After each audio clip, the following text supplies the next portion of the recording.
Okay, we'll get started with the prayers.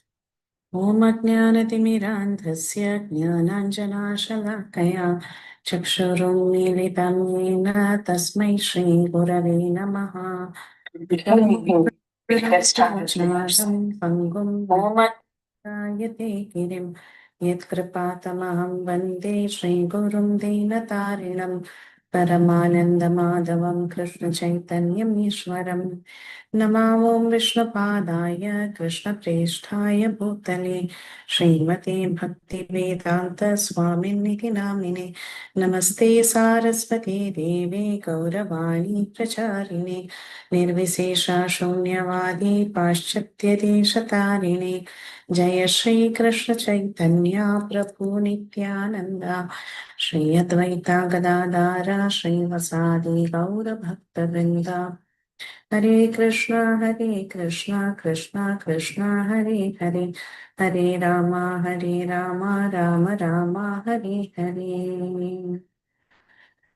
Namo Bhagavate Vasudevaya, Om Namo Bhagavate Vasudevaya, Om Namo Bhagavate Vasudevaya.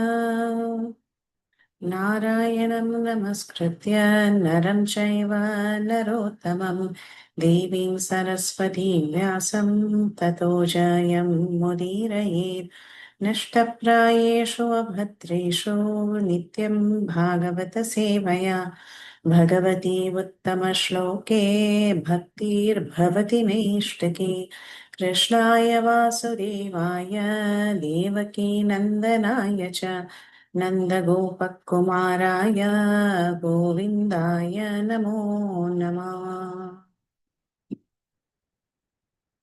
We are reading from Srimad Bhagavatam, and this is Canto 2, Chapter 7, the scheduled incarnations with specific functions. So, in this chapter, the different Leela incarnations of the Lord is described by Brahma to his son Narada.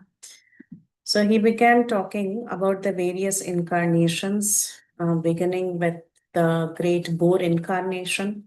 He then spoke about Suyagnya, also called as Yagnya, who served as one of the Indras, was an incarnation of the Lord. Then he went on to speak about Kapila, Dattatreya, and then the four Kumaras, and Naranarayana Rishi, and who else did he speak about? He spoke about Prashni Garbha, who came for the sake of Dhruva. He spoke about King Prithu, who was the son of Vena. He spoke about the son of Nabhi and Sudevi, known as Rishabhadev. He spoke about the great Hayagriva incarnation. He also spoke about various Manvantara incarnations, the Kurma Avatara and Rasamhadeva Avatara, the Avatara called as Hari, the great rescuer of the elephant Gajendra. And then he went on to speak about how the Lord appeared as Vamanadev and he begged 3 paces of land from Bali Maharaj. And he also spoke about the great Hamsa Avatara who gave knowledge. He also spoke about the various incarnations like Dhanvantari and Parashurama. And he also finally spoke about the incarnation of Lord Ramachandra. So after he spoke about the incarnation of Lord Ramachandra and spoke about his pastimes in a few verses, he began to speak about the great incarnation, Sri Krishna. Incarnation, right? Like we all know, he is the Supreme Personality of Godhead, the source of all incarnations, not any ordinary personality, right? So Krishna, the Supreme Personality of Godhead. The whole Bhagavatam is nothing but the stories of the Supreme Personality of Godhead, Sri Krishna. But then Shukadev Goswami sang 9 cantos in prelude to beginning the pastimes of Krishna in the 10th canto. So now here he takes the opportunity to quickly give a small trailer of the various pastimes of Krishna. So he begins with the incarnation of Krishna, meaning his birth. And then he goes on to talk about how he killed the giant demon by the name Putana. Then he went on to talk about the Trinavarta episode, how Krishna was bound to the mortar and he delivered the two Arjuna trees. Then later, how when the cowherd boys were playing, they happened to drink the poisoned water of river Yamuna, and Krishna retrieved all of them with his merciful glance. Not just that, he also chastised Kalia and danced on his many hoops. And then later, he also protected the Brajavasis from the hot blazing fire, and he just swallowed the fire. So, like this, Krishna was there for the Brajavasis and he continuously protected them. The Damodar Leela is again being told here, and it is very highly celebrated, one of the most popular Leelas of Sri Krishna. Later, Shukadev Goswami also remembers how Krishna saved his foster father Nanda Maharaj in fear of the demigod Varuna, and how later he also protected the cowherd boys from the son of Maya, who's Vyomasura. So Vyomasura had kidnapped the boys and put them in a cave, and how Sri Krishna protected them. And towards the end, he says that these Brajavasis, they were very, very busy doing a lot of hard work. But whatever their work was, they never forgot to think about Krishna.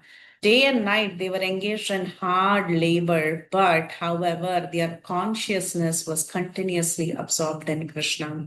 So, this was also a lesson for all of us. We all have different duties, but our consciousness can be absorbed in Krishna, and this is what the Vrajavasis are teaching us. Then Shukadev Goswami continued to talk about the Govardhana Leela, right? How Krishna held up the Govardhan hill with his pinky. That's where we stopped in the previous verse, previous class, but then we did this last verse and in closing, I believe. So I'll just read the verse again and then we can continue from verse number 33. So I'll read verse number 32 once more and then we'll go ahead with the verse number 33. गोपैर्मके प्रतिहते Vraj विप्लवाय धेवे अभिवर्षति पशून् कृपया रिरक्षु धर्तो चीलीन्धरम् इव सप्तदिनानि सप्त वर्षो महीधरं मनघैककरे सलीलम्. So we also discussed this in the previous class. Very nicely, the verse says Saptadinani Saptavarsho. So for 7 days, Sri Krishna held up Govardhan Giri. And that's why it is mentioned Saptadina for continuous 7 days. And what was his age? Saptavarsha. He was just 7 years old. So 7 years old, 7 days. He held up Mahidhara. Mahidhara means the mountain. Mahi is the earth. Dhara means one who holds up. One who holds up earth is the mountain. So Mahidhara here is translated not just as any ordinary mountain, it is the great mountain of Govardhan. So he held it up with his little finger, and this Deve Abhivashati Pashun Kripayari Rakshuhu. What did he do? He actually protected the Brajavasis for 7 days from the heavy rains that were poured by the King of Heaven, Deva. Deva Avivashati. He started pouring down heavy rains. And why did he pour down heavy rains? Because Gopai Make Pratihate, the Makha or the fire sacrifice that was meant for this great Deva, Indra, was stopped. So, since it was hampered by the cowherd men, Indra got very upset and he decided to create a devastating shower of rain that inundated the entire Brajabhumi. So to protect specifically here in this verse, Pashu is mentioned. Yes, he wanted to protect the cowherd boys, the cowherd men, the cowherd women, everybody. But Krishna is often described as Namo Brahmanya Devaya Go Brahmana Hitaya Cha. He is the great protector of the Pashu, of the great cows. So specifically, the cows are glorified here. He wanted to give them protection. So he held it up. He held it up how? He held up the Govardhan Giri like how? Uchilindharam, just like an uprooted umbrella. And here in the purport, Srila Prabhupada talks about the frog's umbrella. I think we didn't do the purport. We just probably just read the verse and kept quiet. And then, of course, Mataji was describing the pastime. I remember that. But anyway, we didn't read the purport. So let's see about the frog's umbrella. Anybody knows what the frog's umbrella is? I think you all know. Mushroom, I Yeah. think. Yeah, mushroom. Yeah. So the children, they play with an umbrella known as the frog's umbrella. So sometimes various mushrooms grow and some mushrooms are of big sizes also. Especially here in the US, when you go on a walk during the rainy season, you can find different kinds of mushrooms of various colors actually. I don't know, many of these mushrooms could even be poisonous. But anyway, we don't go and touch them or we don't pick them, we don't do anything, we just quietly walk away. But there are so many varieties of mushrooms. Even in the stores, you'll find hundreds and thousands of varieties of mushrooms. So these mushrooms, it's not very difficult to pick them up, right? It's very tiny and small. So kids, they like to play with this mushroom and consider it to be their umbrella. So like that, our great Giridhari, what he did was, he picked up the great Govardhan hill like an umbrella. Govardhan Hill is so big, the entire Govardhan Parvata, you can imagine. He just picked it up like how a little kid would pick up an umbrella. And why did he pick it up? Because he wanted to protect the animals and, of course, the inhabitants of Vrindavan.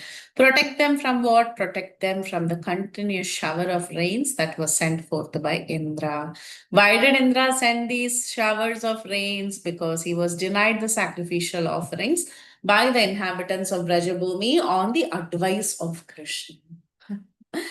So that's why Indradev got very angry and he started sending these showers of rain.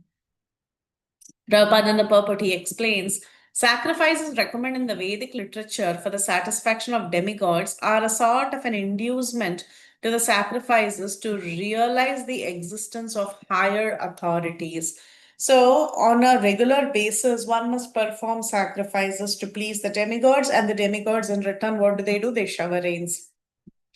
The cycle of sacrifice is also mentioned in the third chapter of the Bhagavad Gita.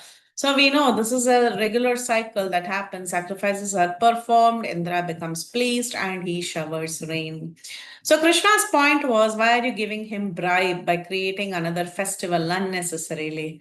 Right? So the Brajavasis, they were very simple-hearted. They just agreed to whatever Krishna said and they stopped the sacrifice. Whereas Krishna recommended the worship of go, which is the cows. He recommended the worship of the Brahmanas and he recommended the worship of the great Govardhan Giri. So of course, when we do Govardhan Puja, we mainly focus on Govardhan, but also Krishna recommended the worship of cows and Brahmanas at this point in time. So he said they are our source of sustenance. So we should be actually honoring them. So, listening to these words of Krishna, the Brajavasis, without any doubt, they immediately carried out Krishna's order. However, the great demigod, Indra, was very upset.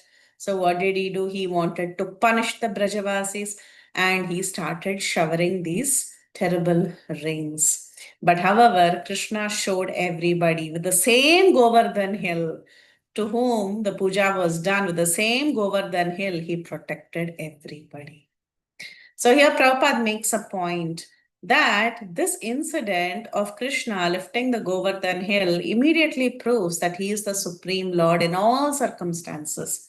Whether he was the little child on the lap of his mother who sucked the life out of Putana, or he was the little 3-month-old baby who was carried away by Trinavarta, or he was the 3-year-old boy who was tied to the mortar by the ropes of Mother Yashoda out of love and who delivered the 2 trees, or if he was the 7-year-old boy who danced on Kalia and lifted the Govardhan hill, or if he was the 75-year-old personality who was speaking the Bhagavad Gita, or a man of 125 years old during his final pastimes.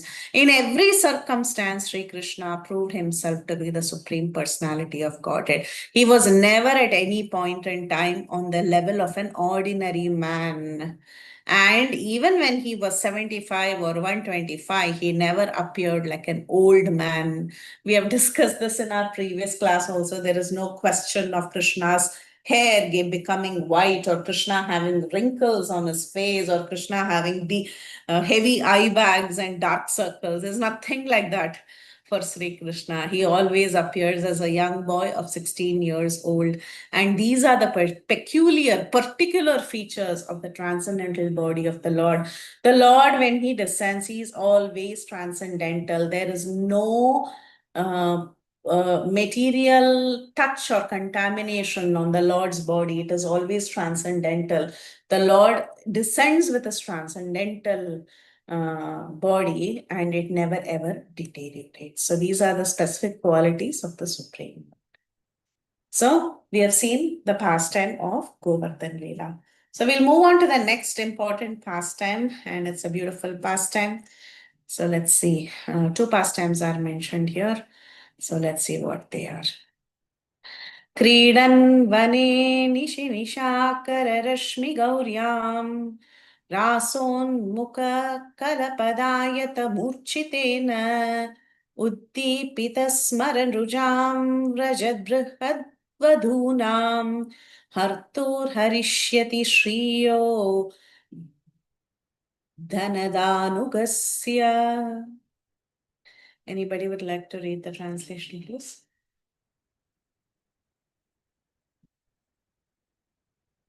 Hare Krishna Mataji. Translation. When the Lord was engaged in his pastimes of the rasa dance in the forest of Vrindavan, enlivening the sexual desires of the wives of the inhabitants of Vrindavan by sweet and melodious songs, a demon of the name Shankachuda, a rich follower of the treasurer of heaven, Kuvera, kidnapped the damsels, and the Lord severed his head from his trunk. Hare Krishna. Very good. So the first pastime that is mentioned here is the pastime of the rasa dance. The pastime of the rasa dance is later elaborated in 5 chapters in the 10th canto of Srimad Bhagavatam. These 5 chapters, called as the Rasa Panchadhyay, it is this beautiful smile of the Lord. So if we want to relish the beautiful smile of the Lord, we should start first of all from the lotus feet of the Lord. So while describing the first 2 cantos, which represent the lotus feet of the Lord itself, Shukadev Goswami has given us a slight glimpse of the rasa dance. He calls it Kridan. Kridan means playing, enjoying his pastime. Where in Vrindavana, in the Vane, Nishi Nishakara. Nishi means night. Nisha is night. Nishakara, the creator of night, or the person who's prominent in the night, who's the moon. So Nishachara means demons, because they are called as night walkers. Demons meaning Rakshasas, not any other demon. Specifically, Rakshasas are called as Nishachara because they move around in the night. They become very powerful in the night, the Rakshasas. But here we have Nishakara. Nishakara is the moon. He's the night maker. He's present in the night in the sky. So Nishi Nishakara Rashmi Gauryam. So in the Rashmi is the beautiful rays. In the presence of the moon rays, Krishna was engaged in his playful pastimes of the Rasa Leela in the forest of Vrindavan. Rasa Unmukha, who wanted to have the Rasa dance. The ones who wanted to have the Rasa dance were the beautiful Vrajavadhus. Vrajabhrit Vadhunam, the great Vrajavadhus, the great gopis of Vrindavan, they wanted to have the Rasa dance with Sri Krishna. So Krishna, accompanied with dance and sweet music, Murchitena, what did he do? He awakened very loving desires in the heart of these Brajavasis, these Vrajavadhus, and he danced with them. But then one day what happened? There was one person who was Dhanada Anugasya. Dhanada. Who's Dhanada? Dhana means money, right? Dhanada means who protects money. Who's that? Kuvera. Kuvera had a Anuga. Anuga means a follower. Who was that follower? His name was Shankachuda. And he had a Shanka on his forehead, on his Shira. So it's called as Shira Dhanada Anugasya. That is the name given to him. It is not directly mentioned as Shankachuda.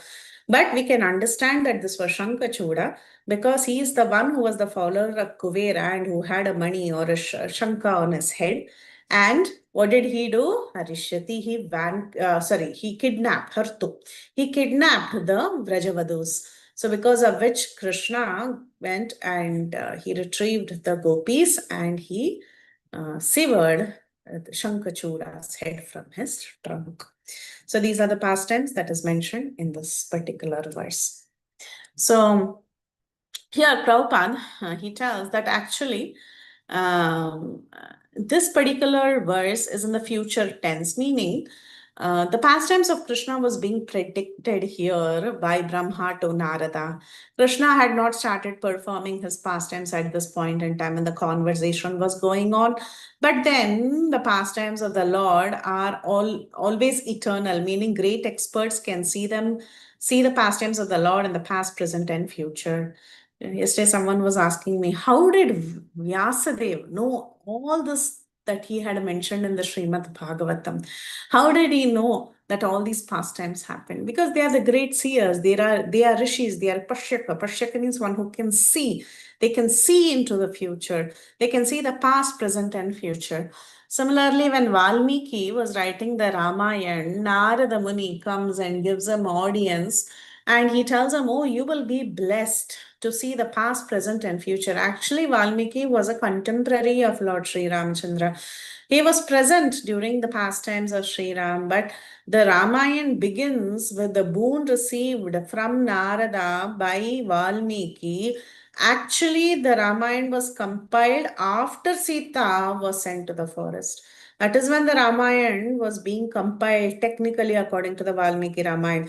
But when he started writing, he was given the boon that you can see the pastimes that have, of Ram that has already happened, that is happening, and that will happen. So everything was visible to these great sages. So the pastimes of the Lord are known to the experts who are able to see the past, present, and future, and Brahma is one of them. So he foretold what will happen in the future. What did he foretell? This is the verse he was foretelling. He said, the killing of Shankachuda by the Lord will happen, and the Lord will dance with the gopis in the rasa dance.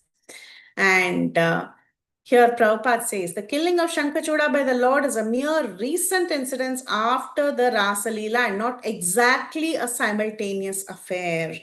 So in the previous verses also, we have seen that the Lord's engagement in his affairs of the forest fire was described along with his pastimes of punishing the Kaliya snake. So similarly, the pastimes of the Rasa dance and the killing of Shankachuda are described together in this verse.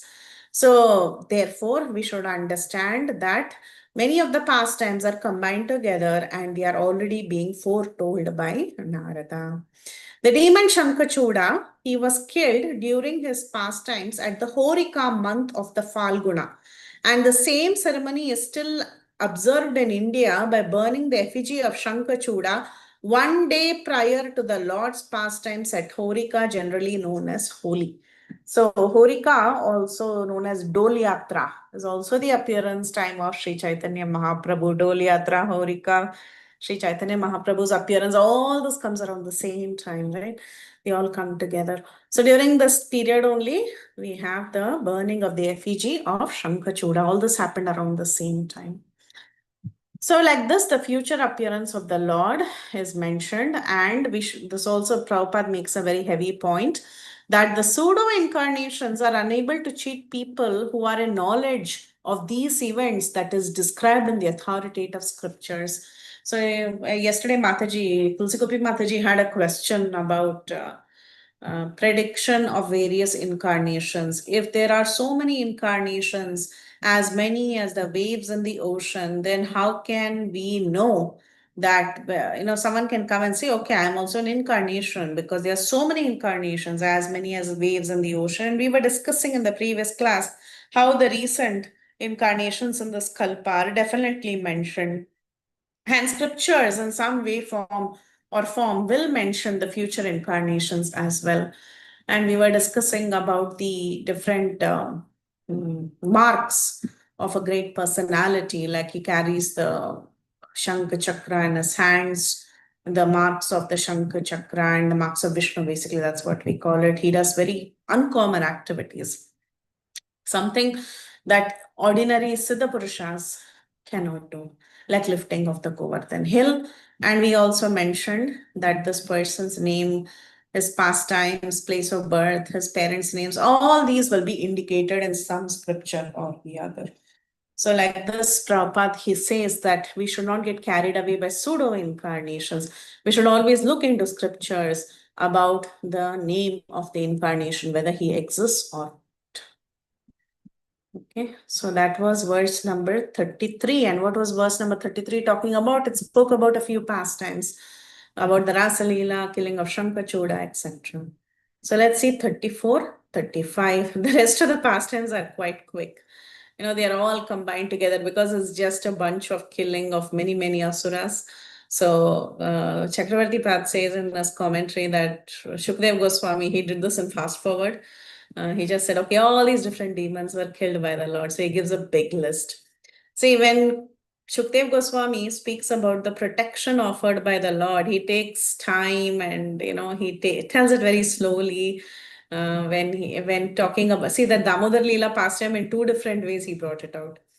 So when Shukdev Goswami wants to talk about Krishna's interaction with his devotees and Krishna offering protection to his devotees, he takes his time and he goes slow. Now, when it comes to killing demons, he does it in fast forward mode. So let's see what verses 34, 35 are. ये च प्रलम्बकरदर्दुरकेशि अरिष्ट मल्लेभकं सयवनः कपिपौण्ड्रकादय अन्ये च शाल्वकुजबल्वलदन्तवक्र सप्तोक्षशम्बरविदूरत रुक्मिमुख्याय ये वामृदे सनीतिशालिन आतचाप काम्बोजमत्स्य कुरु सृञ्जय कैकयादय यास्यस्ति अदृशनमलम्बलपार्थ Bhim व्याजाह्येन हरिणा निलयं तदीयाम्. So he begins with Yecha, all these demons. Pralamba, you all know who Pralamba is. Pralambasura. Who's Khara? Anyone? In Ram, yes. Ramayana also you have Kharadushana, right? Khara means what? Donkey, right? So Dhenukasura. Dhardura. This was tough. Dardura, actually, it is something that makes some kind of a rumbling noise, actually. Like sometimes clouds are called Dardura, sometimes frogs are called as Dardura. But here, the commentators, they say it's Bakasura. He was also making that noise, like that stock kind of. These birds, they have a kind of a cracking noise, right? So it's called as Dardura. Bakasura, that was. Keshi, you all know. Arishta also, you know. Mallebha Kamsa, Malla Veera, the ones who were wrestlers, they're called as the Malla. So the wrestlers of Kamsa. Yeah, Yavanaha was, I think this was the Kala Yavana. Kapi is the monkey. Which monkey did Krishna kill?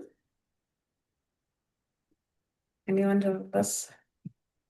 Not directly Krishna, but Krishna's Balaram killed. Veda? Say that again. Veda Mataji. Yes, Dvived, correct. Poundraka, the Joker Poundraka, who dressed like Krishna. Poundraka Adaya, many other kings like that.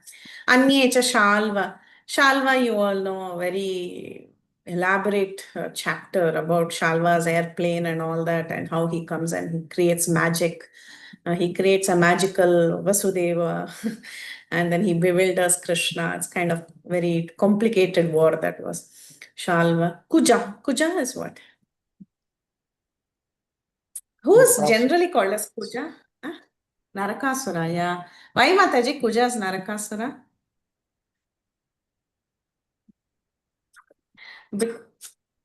Because Kuja means what? The son of earth is called as Kuja. That's why Mars is called as Kuja. We say Kuja Dosh, right? Because it's Mars. Mars is considered the son of earth. Hmm? So Narakasura was also Bhumi's son. So he's called as Kuja. He's the son of Kuja. Then who else is mentioned? Balvala. Balvala was killed by Balarama.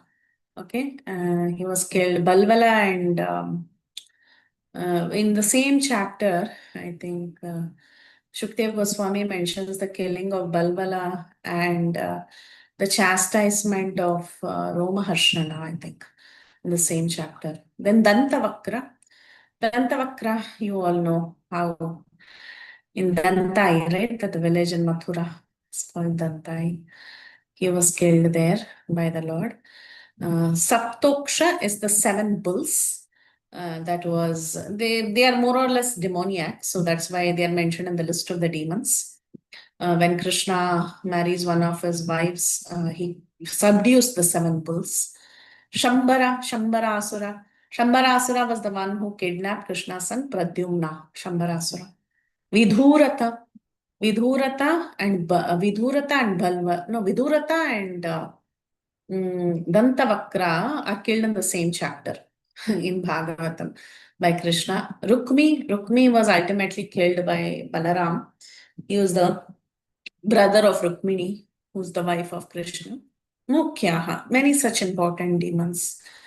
Evamrade samiti salina atachapaha kamboja matsya kuru shrinjaya kaikayadayaha. So different kings of various kingdoms from Kamboja, Matsya, Kuru, Srinjaya. All these different kings, they were killed. Some were killed by Krishna, while others, they were killed by Krishna's associates, like whom?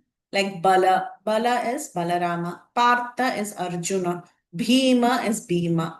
So like this, Krishna, he also used many of his associates to kill the rest of the demons. That's what this verse says. Anyone would like to read the translation? But there is something extra, he says. But once you read the translation, we'll focus on the idea. Hare Krishna Mataji. All demonic personalities like Pralamba, Denuka, Baka, Kesi, Arista, Chanura, Mustika, Kuvalayapida elephant, Kamsa, Yavana, Nakasura, and Poundrangga, great marshals like Salva, Divida monkey, Balwala, Dandavakra, the seven bulls, Sambara, Vithura, and Rukmi, as also great warriors like Kamboja, Matsya, Kuru, Srinjaya, and Kekeya, would all fight vigorously, either with the Lord Hari directly or with him under his names of Baladeva, Arjuna, Bhima, etc. And the demons thus being killed would attain either the impersonal Brahmajyoti or his personal abode in the Vaikuntha planets. So here it says Harina Nilayam Tadiyam. So where will they go? They will either go to Harina Nilayam, Hari's Nilayam, his abode, or they would go to the impersonal Brahmajyoti. So in the commentary, in the purport, Srila Prabhupada describes how and why who goes where. That is interesting. See, the point mentioned here is, see, so many demons were killed. But these demons were all liberated because they were killed by the Lord or by the Lord's associates. Right? So they had a very special death in the presence of the Lord. So all of them get liberated. It was a great fortune they all had. Our situation is so bad. We neither had the fortune to be present in during the Lord's pastimes and appreciate his pastimes, being his associates or being receptive of his presence. Neither did we do that, nor did we have this enmity, and we were not in the battlefield fighting with different warriors to get liberated. Neither happened to us. Even if we were in the battlefield where Krishna was present, one gets liberated. That's what Srila Prabhupada mentions in this particular purport. So, of course, devotees, we want to cherish the pastimes of Krishna. We don't want to be warriors in the battlefield and getting personal liberation. That is not our goal. We want to cherish the pastimes of Krishna wherever we are. We just want to continuously see the beautiful pastimes of Krishna. That's all devotees want. But anyhow, let's see the purport of Srila Prabhupada. Prabhupada says, all manifestations in both the material and spiritual worlds are demonstrations of the different potencies of the Lord Krishna, or potencies of Lord Krishna. The personality of Godhead, Baladev, is his immediate personal expansion, and Bhima, Arjun, etc. are his personal associates. So, whenever Lord appears, all his personal associates also appear. And there are many demoniac souls who are rebellious. Some of their names are mentioned here. We have Pralamba and others. Some of them are killed by Krishna, while some others are killed by the Lord's associates. And all these details are given in the 10th canto. But whoever they may be, whether they are directly killed by the Lord or the Lord's associates in the presence of the Lord, they would all attain salvation, either by being merged into the Brahmajyoti or entering the abode of the Lord into one of the Vaikunthas. So, this is there when the Lord is present. All the people who participated in the battlefield of Kurukshetra or otherwise with the Lord or with Lord Baladev, they all benefited by attaining a proper state of mind during the time of death. Now, here is the difference. Those who recognize the Lord, where did they go? They go to Vaikuntha. Those who were favorable, who could recognize the Lord as he is, they all went to the Vaikuntha planets. But then those who were not able to recognize the Lord, what happens to them? They all go to the impersonal Brahma Jyoti of the Lord. So they just attain salvation. If they have just seen, oh, this is just a powerful person, if that is their understanding, then they just attain the Brahmajyoti. But either way, they all got released from material existence. So this is the benefit of being there. Whether you have been inimical or you have been favorable, there is some benefit. Then we can imagine what benefit one may receive if one tries to develop a transcendental relationship with the Lord. So at this point in time, we are all not present when Krishna is performing his pastimes. Krishna is not performing his Prakat Leela here. But still, we all are very, very fortunate. Why? Because we have the opportunity to render devotional service and develop our transcendental relationship with him. So if we work on it, we will also become fortunate like these people who were benefited in the presence of them. But actually, who's more fortunate? We are more fortunate than them. That is the truth. Because many of them, they got impersonal liberation because they, in spite of the Lord being in front of them, they could not recognize who the Lord was, many of them. But at least we, by the mercy of our acharyas, we have been told who the Lord is, and we have been trained to recognize the Lord. We have been trained to focus our lives in Krishna consciousness, to keep Krishna in the center, irrespective of whatever situation we may be in. That is the training given by our acharya. So we are very grateful. At the same time, we should know for sure we are very, very fortunate. And someday we will also attain perfection. So that was about verses 34, 35. Okay. Now Krishna's pastimes are done. Now we are going to go to the next incarnation. The incarnation after Krishna. Not after Krishna, the incarnation that is mentioned after Krishna, not necessarily the incarnation who came after Krishna, but he is mentioned in this list after Krishna.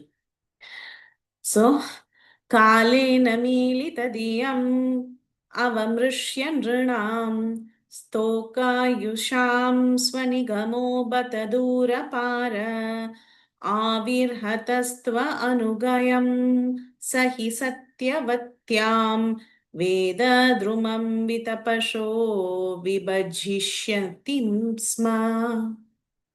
Anyone would like to read translation?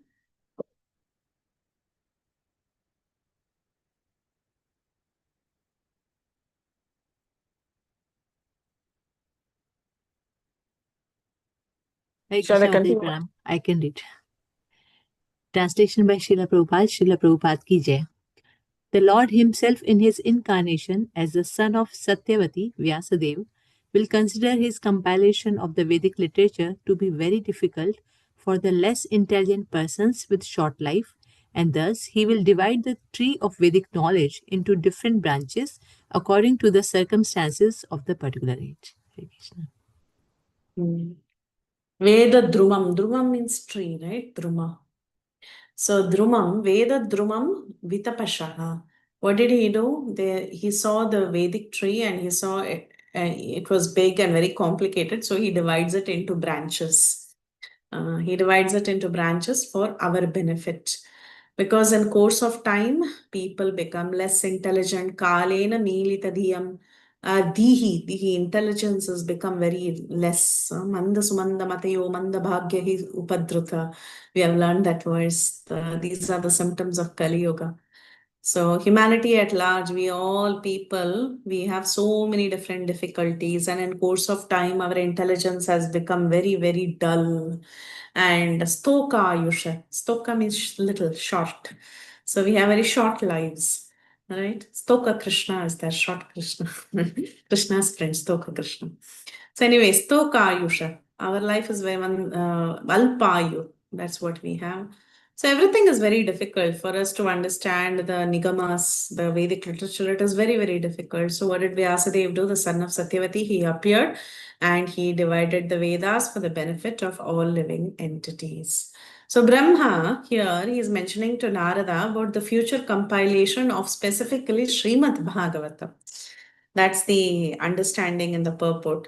He is specifically not only talking about the divisions of the four Vedas, he is also talking about the compilation of important scriptures, specifically the Srimad Bhagavatam. Srimad Bhagavatam is the light in this age of Kali, and it is meant for all kinds of people. So, as it is already explained in the first canto, less intelligent people in this age of Kali would not only be short-lived, but they also are perplexed with so many problems in life because of the very awkward situation in society today, which is completely godless. So there is so much advancement in material comforts, but nobody is worrying about the real knowledge of self-realization. So in the age of Kali, people are less intelligent, we have very short lifespan, and we don't have any information about the purpose of life. And we think taking care of the body is all in all. And the worst part is our body is also not staying for too long. It is said towards the end of Kali, people will just live for about 40 years. That will be a great lifespan. So lifestyle has become so bad, and our lives is very much like living the lives of asses and bulls. That's what we are doing just for a little hay. We are foaming in the mouth, working for our masters. That is our situation. But then, what has Krishna done? He is a very compassionate father. He has given us this Bhagavad Gita and Srimad Bhagavatam. So, Prabhupada very sweetly, he writes here, but the Lord, as the compassionate Father of all living beings, imparts unto them the vast Vedic knowledge in short treatises like the Bhagavad Gita, and for the graduates, the Srimad Bhagavatam. So he has given school books, he has given college books, he has given postgraduate books, he has given everything, right? For school books, we have a short treatise of Bhagavad Gita, and that is like school level. And then for the graduates, you have Srimad Bhagavatam. For the postgraduates, you have Chaitanya Charitamrita, and so on and so forth. So the Puranas, Mahabharata, the four Vedas, everything was given by Vyasadeva, and everything is considered a part of the entire Nigama. Nigama is Vedic literature. So it's not that the Puranas and the Itihasas and all are separate from the Vedic literature. Together, they are put together as the Vedic literatures, and Vyasadeva gave this for us. So that was the incarnation of Vyasadeva.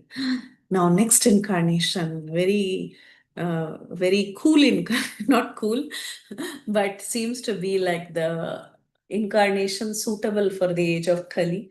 So let's see the description. This particular description is very fancy. You will never see such a fancy description for this incarnation in any other verse of Bhagavatam also.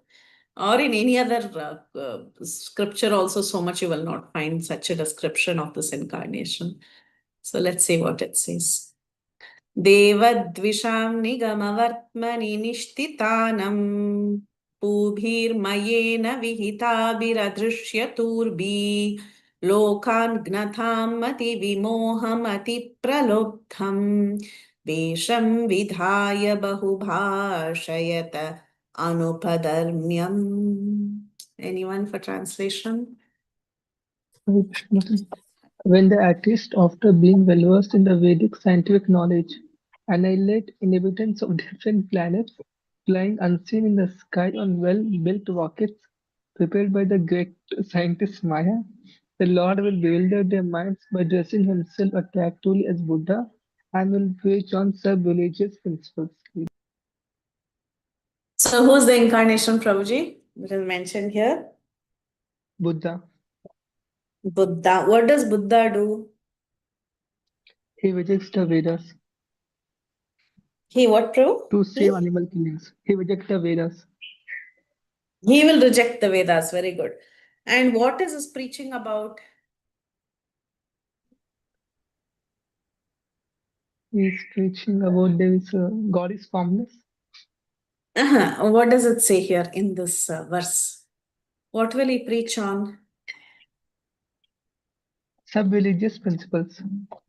What are sub-religious principles, Prabhu, in your thought, in your understanding? What is a sub-religious? What is a religious principle? What is a sub-religious principle? There are no wrong answers. Just try to brainstorm. That's all. Ahimsa is not religious principle itself. Ahimsa. And what is it? Ahimsa. Ahimsa, very nice, very nice. Yes, sub-religious principle. It's not the ultimate dharma, but it is small dharmas, you know. Do good, be good, practice ahimsa, all this. Very nice. Thank you, Prabhu. I mean, I'm talking to another scholar, so obviously all the answers will be there. Then, so, Enama, what is that? That answer was given purpose, so I just saw that. Okay. Okay, it's given in the purport. Okay, very good. Okay. So the translation says when the atheist, after being well versed in scientific knowledge, this is very much like today's Kali Yuga. It says the atheist, after being very well versed in scientific knowledge, annihilate inhabitants of different planets flying unseen in the sky on well-built rockets. That's what they are doing. So it looks like as if the description here is about the current Kali Yuga, where people have these different rockets and they are going to space and they are doing all this. But it just doesn't seem to be what is happening today. It seems very futuristic if you see this verse. Like, you know, these different, what is that? Some movies, space travel movies, they have spaceship or I don't know the English movies names, but you know, space shuttle, they go and then they go and they attack other planets, then they land on other planets. So Star Wars, huh? Is that what it is? Yeah, I think Star Wars. So it sounds like a Star Wars movie, this description. So these atheists, they become very well versed in scientific knowledge, and then they go unseen in various planets. They're flying in rockets and they are conquering different planets and so on. So, and these spaceships are built by the great scientist Maya. Maya is the great magician, right? Maya. One of the names of Buddha is Maya Mohana in Vishnu Sahasranam. Okay. Why? Because he with illusion, with the power of illusion, he bewilders everybody's mind. And here also in this verse also you see the verse word to word says Bahubhashyate Anupadharmyam. Bahubhashyate. What does he do? He speaks very much, and that too very convincingly. He's got a very sweet talk, this Buddha. There's a lot of description about Buddha. At least the Vedic Buddha that we see in scriptures, in Bhagavatam and other Puranas. It is not the Buddha picture that you see today, where he's nice, thin, gym body with very calm, peaceful, thin, and he's meditating. That's not the kind of Buddha that is mentioned in most of Vedic literature. In most of the Vedic literature, Buddha's kind of like the laughing Buddha in India. It's very famous. It's supposed to be a lucky charm. There is one big-bellied, fair-skinned person who's laughing and smiling with bald head. That is the Buddha that is mentioned in scriptures, actually, not the ones that is depicted today and who's worshipped today. He's not so much mentioned in the scriptures, but the type of Buddha who looks like the laughing Buddha, he's the original Buddha according to scriptures. But again, talking about Buddha, Buddha is not only one person. There are so many incarnations of Buddha. And the Buddha here mentioned specifically in the second canto is not from this Kali Yuga. Jiva Goswami makes it very clear he's a Buddha from the previous Kali Yuga, one of the previous Kali Yugas, because there are more than 71 Manvantaras that happen in a day of Brahma, and so many Kali Yugas come in that. So, in one of the previous Kali Yugas, this particular Buddha appeared. And the Buddha in general is an empowered incarnation. Okay, that is what he is. According to Jiva Goswami, he's empowered. But why is he empowered? He's empowered to bewilder the people who are misusing the Vedas. And he doesn't preach anything from the Vedas. He's actually preaching atheism, because anything that is against the Vedas is atheism. So, though Buddha was an incarnation of the Lord, still we do not worship him. Why? Because he is against the Vedas. So, even if the Lord comes and he goes against the Vedas, Vaishnavas will not agree. So, they will worship, yes, Krishna, Rama, Varaha, and Nrsimha, everybody they worship, but they will not worship Buddha, because Buddha preached against the Vedas. Our acharyas don't accept Buddha, right? So Krishna will also not recommend his devotees to worship himself in the form of Buddha. So that was about Buddha, and this particular Buddha that is mentioned here is one from one of the previous Kali Yugas. So let's see what Prabhupada says in the purport about this particular Buddha.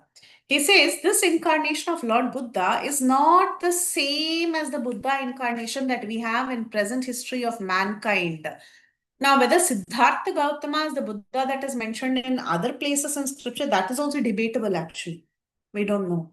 But Buddha means basically an enlightened person, and generally Bauddha or Jaina, these religions, they are not theistic religions, they are atheistic religions, because there is no concept of God or the acceptance of the Vedas. Buddha is Nirvishesha Shunyavadi Paschatya Deshtarane is the pranam mantra for Srila Prabhupada. In that, Shunyavadam is Buddhism, not Nirvisesham. Nirvisesham is the Mayavadam, or the philosophy, of course, propounded by the followers of Shankaracharya. But Nirvisesham, there is, Shunyavada. That means everything is zero. There is no existence of anything. That is what the Buddhism philosophy is all about. There's no question of God. So it is considered atheistic, and the Lord himself, to bewilder certain people, he came as Buddha. Again, let's read the purport of Srila Prabhupada for more clarity. Prabhupada says, this incarnation of Lord Buddha is not the same as we have in the present history of mankind. According to Srila Jiva Goswami, Buddha incarnation mentioned in this verse appeared in a different Kali Yuga. In the duration of life of one Manu, there are 72 Kali Yugas. I said in one Kalpa, that was wrong. Okay. And in one of them, the particular Buddha mentioned here would appear. So basically, Buddha incarnates at a time when people are very materialistic and they start preaching common sense religious principles. Ahimsa is common sense. You don't have to come and preach it as a religion, but that's what Buddha did. Such ahimsa is not a religious principle by itself, but it is an important quality of a person who's religious. So it is common sense. And everybody is advised not to harm anyone else or any living entity or any animal. So is this a big religion? No, it is common sense. So, but before learning these principles of non-violence, one has to learn other two principles, which is to be humble and prideless, Prabhupada says. So, unless we are humble and prideless, we cannot become non-violent. So, non-violence itself is not a big religion, right? We should first become a Vaishnava, and the ornament of a Vaishnava is to be humble and tolerant. We should offer all respects to others and expect none in return. This is the teaching of Sri Chaitanya Mahaprabhu. So, this ultimately, what is true dharma? Practicing devotional service to the Lord. That is true dharma. The rest of it is upadharma. So, that's what Prabhupada says. And if you see the verse also, aupadharmyam, he came to preach what? Bhashayata aupadharmyam. He came and he preached the upadharma, sub-religious principles. Bahubhashyate, he spoke too much, unnecessary talks. And what did he do? He spoke Upadharma. And here, Mati Mohanam, he bewildered the mind of people with his speech. This is what he does. This is what Buddha does. Because these philosophies are very appealing when you hear them. Very, very appealing. But they are very shallow. There is no depth to it. Yes, Tulsi Kopi Mataji. Hare Krishna Mataji, quick question. Is the Upadharma means the same as Kaitava Oh no, Kaitava Dharma is anything that is not Dharma preaching in the plain beginning of bhakti. Bhagavatam? Kaitava Because Dharma is sub cheating religious principle is Kaitava Dharma, meaning when you talk about anything that is mentioned about Dharma, Artha, Kama, Moksha as the aim of life, that is all cheating. You're not giving the highest goal of life. So, that in that sense, in that context, it is Kaitava Dharma. But here we are talking about sub-religious principles like non-violence, speaking the truth, values of life we have. Now we're doing that camp for children now, values of life. Because that's why we start, but that itself is not the highest Understood. religious process. Yeah.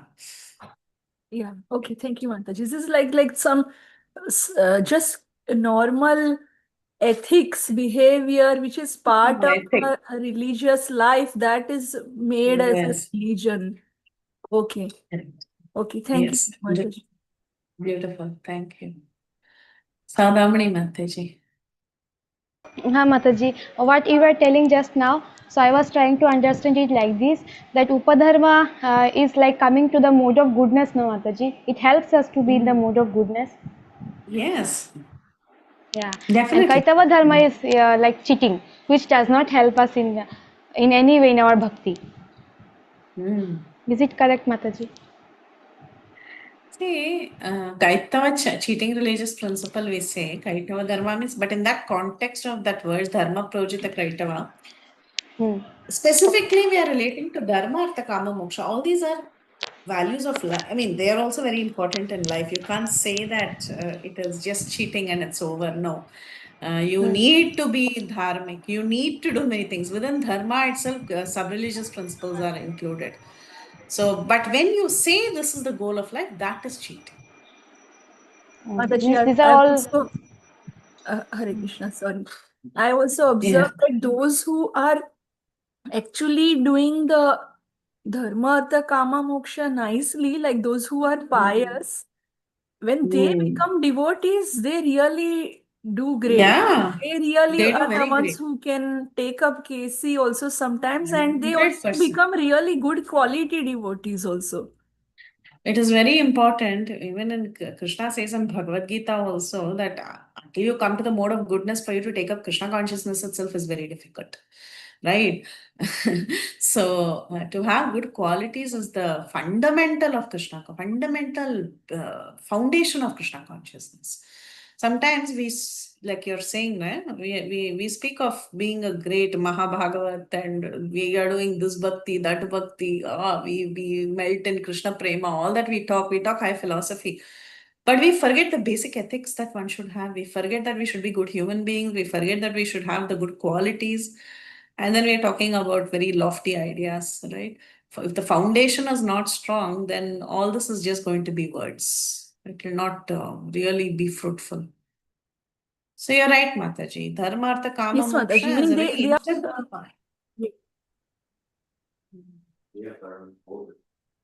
Yes, Mataji. Sorry, I don't know. I think I have internet lag, so I don't know if I'm talking over someone, but I was just saying that meaning the quality of those devotees when they take up KC, if they were pious before, their ability to be really genuinely caring, taking care of devotees, Vaishnavas, and being tolerant and all that is they have high of that. Very true. Very, very true. Yes. That like you won't see a lot of trapped in small trivial things and quarrel and you'll see them really such gentlemen that Prabhupada says, right? Like our devotees should be first class gentlemen. So to be able to care for Vaishnavas and actually serve with so much care is a rare thing which you see in those type of people who are very sattvic and they have done lot of dharma artha like moksha, like all those things. 100%, Mataji. Very true.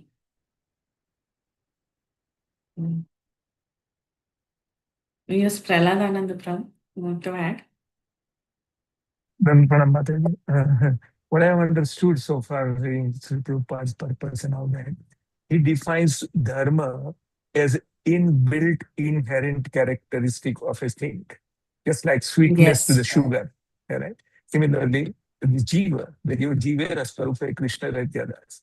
Now, apart from these, all it is sub-religious for a jiva. If a jiva is not centered on Lord Krishna, Savai Ponsam Parodharma,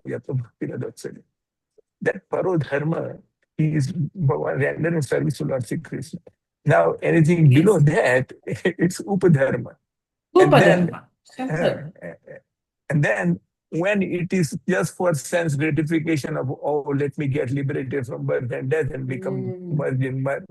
This is all now Kaitava, Dharma Poto Kaitava, the second slope. Okay? So it also defines liberation as also Kaitava. Yes.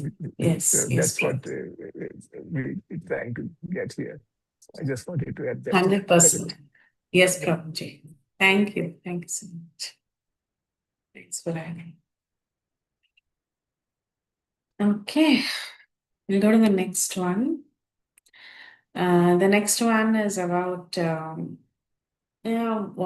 condition of living entities in this age of Kali. In Kali Yuga, because we have come to the point of Kali Yuga, we are discussing the incarnation in the age of Kali. We spoke about Buddha and all that. So now we are going to see what's going to happen in the age of Kali. Who comes at the end of the Yuga? Yugante, which Bhagavan comes. That's what this verse is saying. Yarhi alayeshvapi satam na hare kata syuhu Pashandino dvijajana vrishalan hrideva Swaha swadha vashatiti smagiro no yatra Shasta bhavishyati kaler bhagavan yugante. So in the end of the Kali Yuga, Kaler Bhagavan Yugante, the Bhagavan comes. Who is he? He's Shasta. Shasta Bhagavan comes. Now when I say Shasta, everyone will be imagining, oh, which Shasta? Because in scriptures there are so many personalities who are called as Shasta. But here it is very clearly mentioned, Shasta means a chastiser. So a chastiser appears at the end of Kali Yuga. Who's the chastiser? It is none other than the incarnation who comes at the end of the age of Kali. Who is that? Kalki. Kalki. So when does he come? Yarhi alayeshva api satamna hare katasyuhu. Even in the residences of civilized people, of Aryas also, there is no question of Harikatha. If Harikatha is not heard at all, Pashandino Dvijajana Vrishalan Rudevaha. So this world is full of Pashandis. Pashandis are atheists. And the so-called Dvija Janas, they are the Dvija Jana, Vrishal and Rudeva. So all these different Dvija Jana, they are only Dvijas for namesake. And the government goes into the hand, and Rudeva means all the ministers. It goes into the hand of the Shudras, the lower class. So during such a situation, the world will get more and more worse. And there is no question of hearing Swaha, Swadha, Vashat. That means there is no question of seeing and hearing the words from the Shastras about sacrifices. So you see, when they're doing this sacrifice, they do Swaha, they do Vashatkara. So all this is not there. So everything has gone deteriorated, and there's no technique of sacrifice that is known. At that time, the Lord will appear as the supreme chastiser. Thereafter, at the end of Kali Yuga, when there exist no topics on the subject of God, even at the residences of so-called saints and respectable gentlemen of the higher castes, and when the power of government is transferred to the hands of ministers elected from the low-born Shudra class or less than them, and when nothing is known of the technique of sacrifice, even by word, at that time, the Lord will appear as the supreme chastiser, and that is Kalki Bhagavan. So let's see Prabhupada's purport. Prabhupada says, the symptoms of the worst conditions of the material world at the last stage of this age, called as Kali Yuga, is stated herein. So, which means the condition is going to be godlessness. And generally, the higher caste people, they are called as Dvija Janas. So, Brahmana, Kshatriya, Vaishyas, they are all called as Dvijas because they are considered twice born. But what will happen to all these twice born? They all will be actually atheists. No one will even be chanting the name of God or speak of his activities. The higher classes of society who are considered more intelligent, they are not going to be of any use. In fact, the ministry will go to the hands of the Shudras. And the names of God, his glorification, pastimes, nothing will be told or heard anywhere. So no one will be a Tattvajnana, no one will have any knowledge of the Supreme Lord, and they will not have any practical knowledge of bhakti. They will just be possessed about increasing wealth and decorating their body. That is all these people would be doing. So there is no question of proper culture, and all the designated Dvijajanas become worse than Shudras, and they don't have any religious principles. They become worse than animals. They think the only business in life is eating, sleeping, mating, and defending. So the power of government has gone to the Vrishalas, who are the lower classes of men, and people become more and more greedy, and they have completely lost God consciousness. That is the pinnacle. That is the very extreme. When Kali Yuga goes to a particular extreme towards the end of Kali Yuga, at that time Kalki Avatara will come and he will kill all the demoniac people without any mercy. So he comes as the great chastiser. Okay, so we have seen all the incarnations, even the future incarnations. And finally, the concluding verses begin from 39 to 52. It's just going to conclude everything.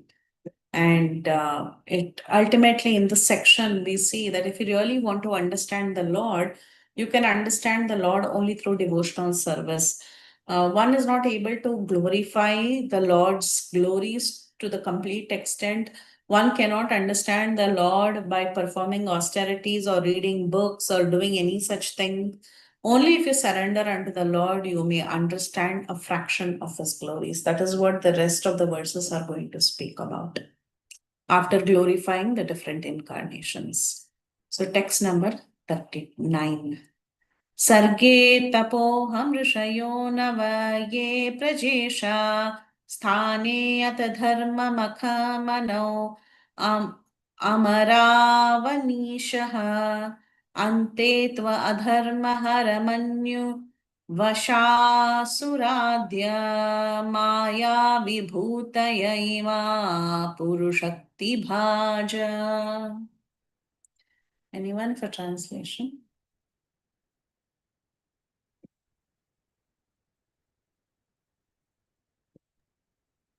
May I read, Mataji? Yes, Prabhuji. Okay. At the beginning of creation, there are penance, myself, Brahma, and the Prajapatis, the great sages who generate. Then, during the maintenance of creation, there are Lord Vishnu, the demigods with controlling powers, and the kings of different planets. But at the end, there is irreligion. And then Lord Shiva and the atheist, full of anger, etc. All of them are different representative manifestations of the energy of the Supreme Law, Supreme Power, the Lord. Hari Bol. Hari Bol. So at the end, everybody, all these Gunavatars, whether it is Brahma, who is the creator, along with the Prajapatis, or it is Vishnu, who maintains and the different planets and the different powers of the controlling kings, or it is the final destruction that is carried out by Lord Shiva. Whatever it is, everything is ultimately a representative of the manifestation of the energy of the Supreme Lord, which means Brahma, Vishnu, Shiva, they are all Gunavataras of the Lord. And they are in charge of creation, maintenance, and destruction. But everything ultimately emanates from the Supreme Lord. Right? So that is what this verse is saying. It is saying everything is nothing but the manifestation of the energy of the Supreme Personality of Godhead. And Prabhupada in the purport, he says that this material world is created by the energy of the Lord. So in the beginning, the Brahma does some penance and then he understands how to create and he starts creating the Prajapatis, and then the Prajapatis further populate the world. So creation is also, though it is in one sense done by Brahma, Brahma is getting his power to create from the Lord. And then who's maintaining this world? It is Vishnu himself. He himself gives the strength to all living entities and he maintains this world. He gives the strength to the different kings and the planets. He holds up the planets. He takes care and nourishes everything. So he is the maintainer. And at the time of winding up, Lord Shiva, with anger, he starts dancing and that results in the final destruction. But Lord Shiva is also an expansion from the Lord. Ultimately, everything is controlled by the Lord. The mode of goodness is taken care of by Lord Vishnu. The mode of passion is predominated by Lord Brahma. And the mode of ignorance is predominated by Lord Shiva. So ultimately, these three are Guna avatars. But everything is under the control of the Supreme Lord. So Prabhupada, he says, one who develops the mode of goodness under the protection of the Lord Vishnu has the greatest chance of being liberated by following the Vaishnava principles and thus promoted to the kingdom of God. No more return to this miserable world. So we have to develop the mode of goodness under the protection of the Lord, because just having the mode of goodness doesn't take you too far. Because we have learned in Bhagavad Gita, if you just have mode of goodness, it is also binding, because there is some sort of happiness in that mode of goodness that will bind you. Knowledge and happiness is there. But we should, yes, have the mode of goodness. At the same time, we should actively take shelter at the lotus feet of the Lord. Then we get liberated. So continuing on the same lines, this is a glorification of the Lord, how the Lord is ultimately controlling everything. That is what is being mentioned in these verses.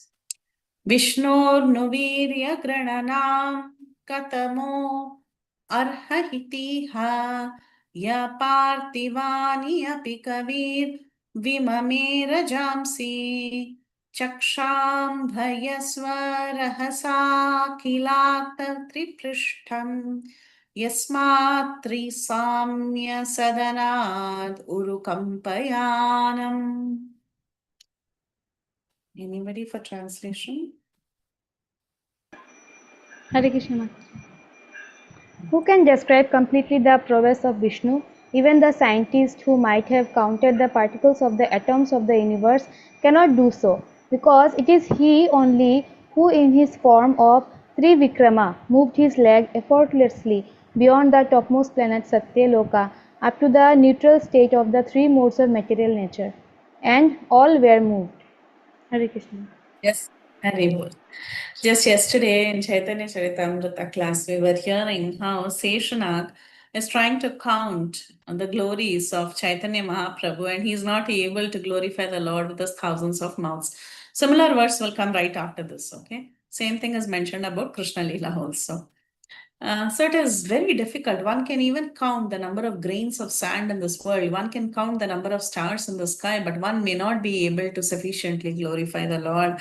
And our Seshnag, he's trying to catch up with Krishna's pastimes, but it is Krishna's creating newer and newer pastimes, and he's having a tough competition. He's not able to glorify the Lord enough. So it is very, very difficult to truly glorify the greatness of the Lord. You can even count all the atoms in this universe, but you cannot count the greatness or completely glorify the Supreme Lord. And who is the Supreme Lord? He is Trivikrama. What did he do as Trivikrama? As Trivikrama, he measured the entire universe, and the whole universe was shaken by his presence. This is the nature of the Supreme Lord. Can you catch him? You cannot. He's so vast. He has measured this entire universe. Every single atom had come under the shelter of his feet. And we are trying to count the glories of the Lord. It is simply not possible.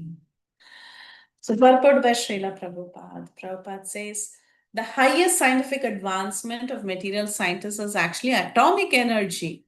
But these material scientists, they don't have an estimation of the number of particles, number of atoms in this universe.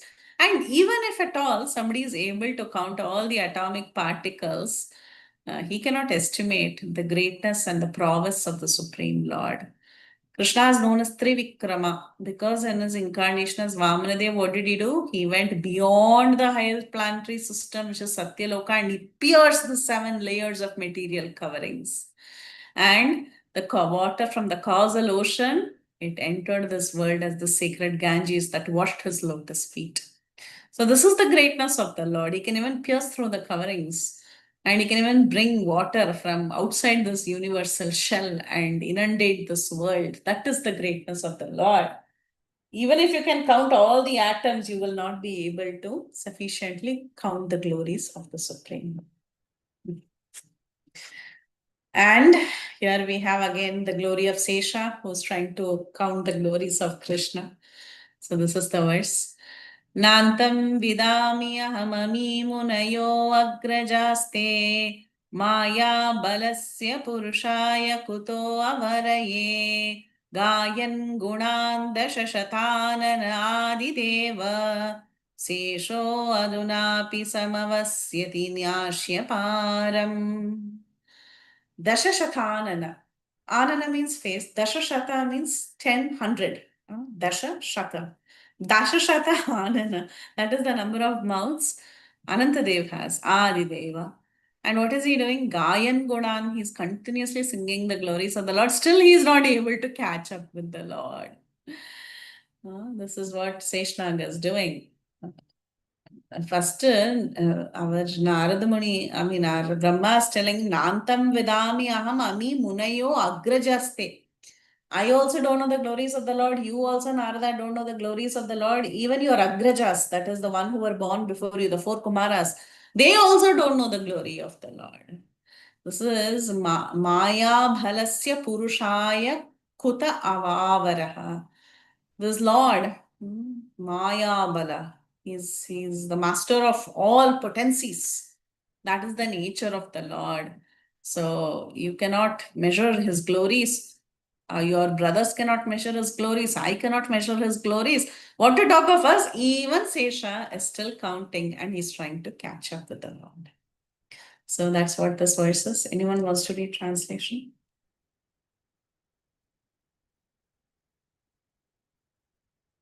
I can read if okay. Hari bol. Hare Krishna. Neither I nor all the sages born before you know fully the omnipotent personality of Godhead. So, what can others who are born after us know about him? Even the first incarnation of the Lord, namely Shesha, has not been able to reach the limit of such knowledge, although he is describing the qualities of the Lord with 1,000 faces. Hare Krishna, Sukha Saugari Mataji. The ocean of happiness. Even the ocean of happiness is not able to keep up with the glories of the Lord with her beautiful mouth, singing mouth. Okay. So the omnipotent Lord has three primary potencies, namely internal, external, and marginal potencies, with unlimited expansions of these three energies. As such, the expansions of his potencies can never be calculated by anybody, even the Supreme Personality himself. I mean, the personality of God himself, who's Seshanag. Sesha, he's an expansion of the Lord himself. Even he cannot glorify the glories of the Lord. What to talk of Sesha? Even Krishna doesn't know his glories. And Krishna, that's why he comes as Mahaprabhu. He doesn't understand what it is to love him. So he comes as Mahaprabhu in the mood of Srimati Radharani. Krishna doesn't know what is so glorious about the lotus feet.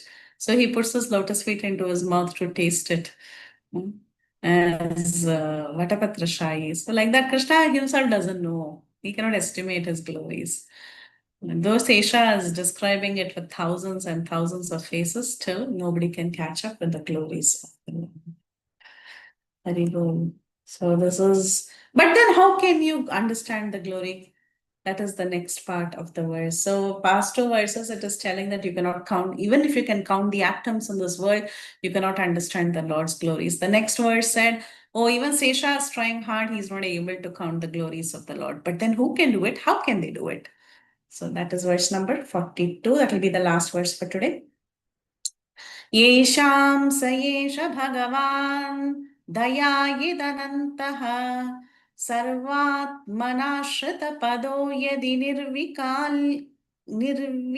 निर्वियालिकम् ते दुस्तरम् अतितराणि च देवमायां नैषां नमाहमिति दीहीश्वशृगालभक्ष्ये. Yeah, anybody would like to read a translation? Hare Krishna Mataji. But anyone who is specifically favored by the Supreme Lord, the personality of Godhead, due to unalloyed surrender unto the service of the Lord, can overcome the insurmountable ocean of illusions and can understand the Lord. But those who are attached to this body, which is meant to be eaten at the end by dogs and jackals, cannot do so. So, what is the only way to understand the glory of the Lord? Is by service to the Lord. Very well. Unalloyed surrender unto the service of the Lord. Yeah, you can overcome the unsurmountable ocean of illusion. Why nobody is able to understand the Lord? Because we are covered by illusion. Why are we covered by illusion? What's really happening with us? We are in this bodily concept of life. We are very attached to this body. And what is this body at the end of the day? It is only meant to be eaten by Shwa and Shrigala. Shwa is dog, Shrigala is jackal. That means what? Ultimately, this body is the food of either some animals, or it is going to go into fire, or it is just going to merge into some elements, right? It is after all material. That is how our body is. What's the point of being so attached to this body? Being in that illusion, what are we going to achieve? Rather, we should get out of this ocean of illusion. So, how do we get out of the ocean of illusion? We just have to have unalloyed surrender to the service of the Lord. If we can do this, Krishna, he will bestow mercy. Bhagavan dayayeta, he gives mercy. So you become the patra of Krishna's mercy, meaning you attract the mercy of the Lord by surrendering unto him. And if you have attracted the mercy of the Lord, then you might not know everything about Krishna. That is not our desire also. We don't want to know everything about him. But then the point is, at least we can become his devotee and we can appreciate him. That's all. If we really want to have some affection for him, the best thing is to surrender unto him. So, purport by Srila Prabhupada. The unalloyed devotees of the Lord know the glories of the Lord in the sense that they can understand how great the Lord is and how great his expansion and diverse energy is. But then, if we are attached to this perishable body, what is the use?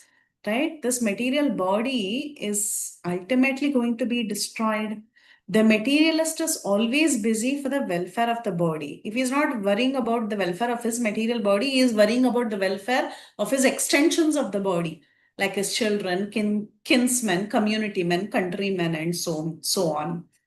And materialistic people, we have so many branches of philanthropic and altruist activities that we are trying to do with this body. But what is the use if we are not serving the soul? Unless one is saved from these wrong conceptions of the body and soul, and unless he gets knowledge of the Supreme Lord, it is very, very difficult for him to have true advancement. Okay. So, the best formula is to surrender unto the Lord and perform devotions. 43 to 45. Actually, this is a nice verse. So many different characters are mentioned, and all these personalities we will read in the Bhagavatam, especially 9th canto. Actually, not even 9th canto. From the 5th canto itself, you will come across from the 3rd canto itself, you will come across all these different personalities. All these personalities were all great devotees. So they are all surrendered souls, and they were able to understand a fraction of Krishna's glories. They became Krishna's patra of mercy, all these great devotees that is mentioned in this verse. But we will stop here because it's time, and we'll do this verse in peace in the next class, because as much as it is important and it is great to hear the glories of the Lord, to sing his names, similarly, to hear the glories of devotees and sing the names of the devotees is also very purifying. So we'll do that in the next class. Okay. Any questions, thoughts, comments, corrections, realizations, connections? Prahaladananda Prabhu. In this purpose, Prabhupada has given such a nice. There are 2 slokas which came to my mind. One is Prusabdev Maharaj. He says, Yasya Atma Buddhi. No, he says, Parabhavastavad Abodh Jate. Yavanda Jigyasat Atma Tattva. Everything you and me do in this material world is Parabhav. Unless you come to know that I'm not this body and a spirit soul. Parabhavastavad abodh jato yavan jigyasat atma tattvam yavat kriya stavad idam malavai karmatmatvena sarir bandha. You're preparing another material body, nothing else. Unless you come to know that I'm a spirit soul, then at least you will do something. And again, again in the 10th canto also it says Yasya Atma Buddhi Kuna Pitri Dhatu. Any Atma Buddhi is that I am made up of these 3 elements, Kaf, Vat, Pitta. Yasyat buddhi kuna petridati swadihi kalatradi subham vidyadihi. My wife, my children, my land and birth, and this. Yat tirth buddhi salile na karhi jana swabhignesu sayu gokar. He is no more than an animal. As long as we are in this bodily concept, we are all animals. This is what Prabhupada wants to emphasize, that one should at least rise to this understanding that I'm temporary in this body, I'm not this body. And I keep my chest X-ray always in front of me to remind me that I'm this skeleton, I'm not this skeleton. Those kind of reminders. You can see your own bones and see. Thank you, Mata. I just want to share this. Thank you, Prabhu. Thank you so much for sharing. Okay. Thank you all so much. We'll end here. Vancha kalpatarubhyascha kripa sindhubhyeva patitanam pavanebhyo vaishnavebhyo namo namaha ananta koti vaishnavvrinda ki jai, Srila Prabhupada ki jai. We'll meet again on Thursday with verse 43 to 45. Hare Krishna. Ending the call. Hare Krishna.